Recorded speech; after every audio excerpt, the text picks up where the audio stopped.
Third year के students जो हैं उनके लिए ये वीडियो मैं बना रही हूँ कि गायनाकोलॉजी का जो पेपर है जो आपका कल होना है वो आपने कैसे अटैम्प्ट करना है। तो देखिए गायनाकोलॉजी जो है आपको पता है ये सब्जेक्ट जो है ये मोस्ट इम्पोर्टेंट सब्जेक्ट है और ये कोई ऐसा सब्जेक्ट नहीं है कि आप इसको एक दिन में पढ़ो और दूसरे दिन जाके पेपर दे आओ। तो इसके लिए मैं जो इसका जो जिस नज़र से इसको एग्ज़ामिनर देखता है तो उसके अकॉर्डिंग ही मैं बात करूँगी कि गायनाकोलॉजी का पेपर अटैम्प्ट करने के लिए सबसे पहले तो आपको डायग्राम्स का इल्म होना चाहिए। आपको ये पता होना चाहिए कि अगर तो इसके अलावा इसकी मेडिसिन्स इलाज आपको पता होना चाहिए कि अगर तो जो क्वेश्चन आया है लेट्स सपोज कि एक्लेम्पशिया की तारीफ़ करें और उसकी वजूहात बताएं, उसकी निशानियां बताएं, ठीक है। तो आपने एक्लेम्पशिया की जो तारीफ़ करनी है इसके लिए आपने ये भी उसी तरह इसकी मार्क्स डिस्ट्रीब्यूशन करें। कोई भी पेपर आपने अटैम्प्ट करना है ना DHMS का, इसकी एक ट्रिक जो मैं बताऊंगी वो ये है कि आपने पहला पेज ये फ्रंट साइड होती है, ठीक है, और दूसरी जो होती है वो बैक साइड होती है। एक पेज की बात कर रही हूँ मैं। तो ये फ्रंट साइड जो है ये कंसीडर्ड होती है 3 मार्क्स की, ठीक हो गया। और इसकी दूसरी साइड भी, यानी कि ये वाला जो पेज है पहले वाला, इसके 3 मार्क्स कंसीडर्ड होते हैं, क्योंकि आपको पता है कि ये जो पेजेस हैं इनकी नैरो लाइंस हैं, ठीक है। तो इस पर जितना ही मवाद लिखो वो कम ही लगता है। तो अगर तो एक्लेम्पशिया की तारीफ़ करें, उसकी वजूहात और निशानियाँ बयान करें आ जाता है, तो आपने क्या करना है कि आपने एक्लेम्पशिया की तारीफ़ करनी है। अगर तो मार्क्स डिस्ट्रीब्यूशन ऐसे है ना कि 10+6 है, तो फिर आपने एक्लेम्पशिया की तारीफ़ करके और फिर उसकी थोड़ी सी बीच में कुछ बता दें कि एलोपैथी में मरीज़ा को किस तरह से एक्लेम्पशिया को दिया। देखिए आपको पता है कि एलोपैथी में मरीज़ा को सुकून आवद ब्याह दी जाती है। उन्हें क्या कहा जाता है कि पहले कि आप खामोशी से लेटे रहें, वक्फे के बाद उसका फिर पेशेंट का ब्लड प्रेशर चेक करता है, ठीक है।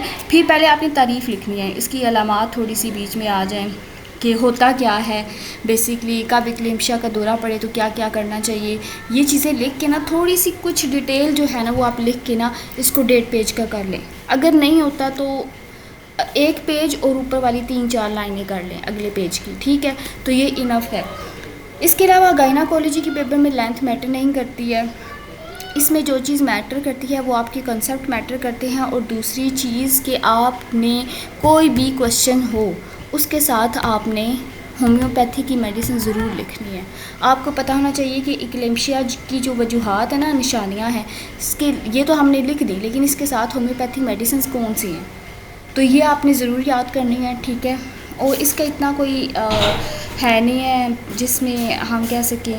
अगर तो मुवाजने की बात आ जाए कि स्टेरिलिटी और इनफर्टिलिटी का क्या इसका मुवाजना करें, अबॉर्शन और मिसकैरेज का मुवाजना करें, तो मुवाजने में आपको पता है कि आपने हमेशा लाइन जो होती है वो दरमियान में ड्रा करके ही मुवाजना करना होता है, ठीक है।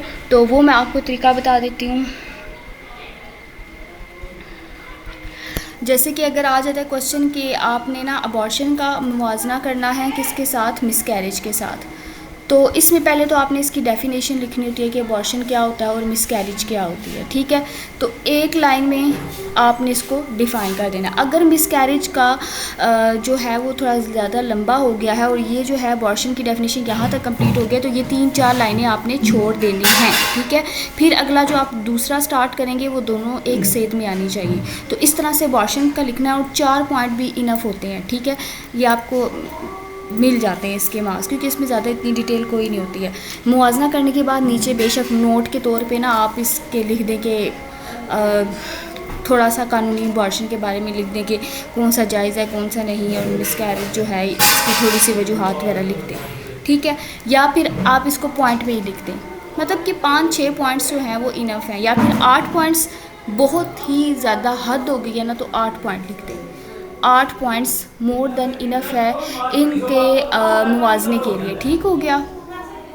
और इस तरह 8 और 8 16 आपके मार्क्स जो होंगे वो कंप्लीट हो जाएंगे। तो गायनाकोलॉजी जो है वो इतना ज़्यादा लेंथी क्वेश्चन नहीं होता है, इनकी छोटे छोटे ही होते हैं। वजूहात बता दें और इसके अलावा इनकी अलामात बता दें, तो अलामात भी 6-7 होती हैं, वजूहात भी कोई 3-4 लिख दें, तो ये आपका पेपर अटैम्प्ट है। गायनाकोलॉजी का पेपर ज़्यादातर शॉर्ट ही होता है, ठीक है। ओके जी, अल्लाह हाफिज़।